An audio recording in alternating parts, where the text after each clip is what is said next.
bisa dianggap sebagai kejahatan kriminal.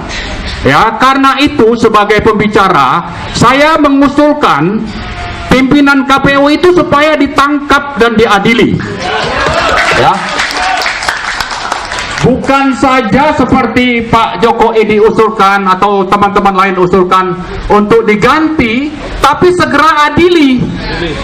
Kenapa? Karena sudah melakukan kejahatan, ya, di samping melanggar prinsip-prinsip moral yang dipesankan, diamanatkan oleh Undang-Undang Dasar 1945. Assalamualaikum warahmatullahi wabarakatuh.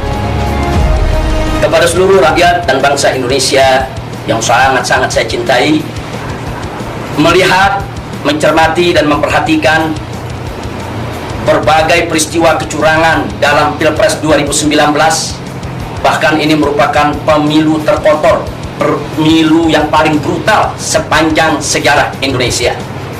Oleh karenanya di sini saya ingin menyampaikan bahwa sebetulnya kalau kecurangan dalam pemilu sudah sedemikian masif, struktural, dan sistematis, maka rezim penguasa yang melakukan kezaliman sekaligus juga sebagai peserta pemilu itu sendiri mestinya sudah didiskualifikasi dari pemilu. Harus didiskualifikasi karena kecurangan semacam itu tidak bisa ditolerir. Begitu masif, begitu struktural, begitu sistematis, begitu borok, kotor, dan sangat-sangat memalukan di dunia internasional.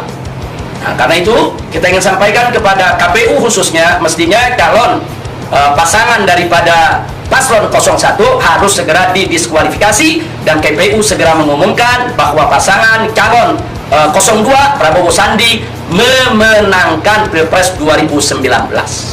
Jadi kecurangan ini sudah tidak usah dilanjutkan lagi, kecurangan ini sudah tidak usah lagi diteruskan, karena ini sangat memalukan bangsa Indonesia di dunia internasional dan juga sangat-sangat menyakiti daripada perasaan bangsa Indonesia, sekaligus juga yaitu merusak daripada tatanan hukum, tatanan keadilan yang ada di negara kita Indonesia.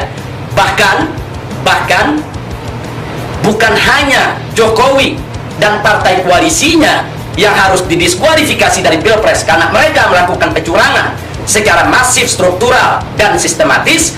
Bahkan semestinya Jokowi itu sudah dimakzulkan dari jabatannya sebagai presiden.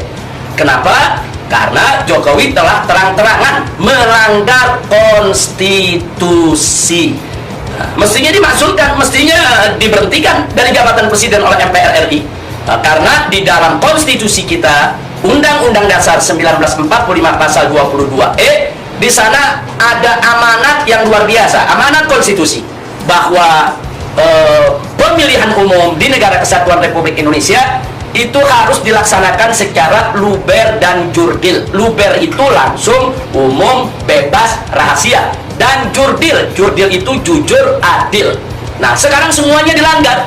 Langsung, umum, bebas, rahasia, jujur, adil, dilanggar semua. Nah, ini merupakan pelanggaran serius terhadap konstitusi negara Republik Indonesia.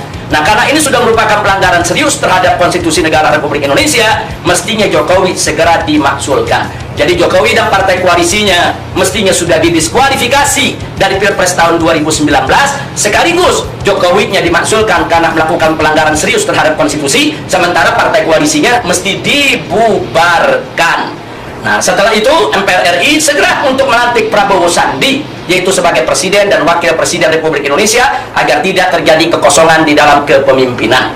Nah, jadi ini yang perlu kita sampaikan. Nah, jadi kita berpikir secara sehat saja, kita berpikir secara jernih saja. Untuk apa pemilu yang penuh dengan kecurangan ini harus dilanjutkan, harus diteruskan perhitungannya? Sudah jelas, yang curang didiskualifikasi, yang jujur dimenangkan, yang curang dibubarkan, yang jujur diberikan kesempatan untuk memimpin bangsa dan negara Indonesia.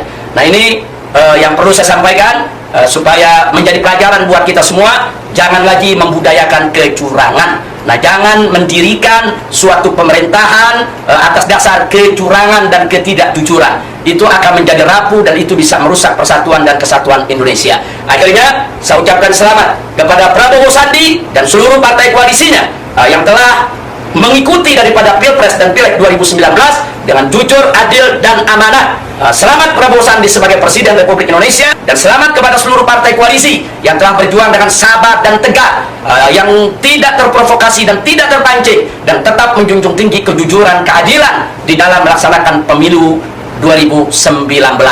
Jangan lupa, kebatilan pasti akan sirna, kebenaran pasti akan menang. Assalamualaikum warahmatullahi wabarakatuh.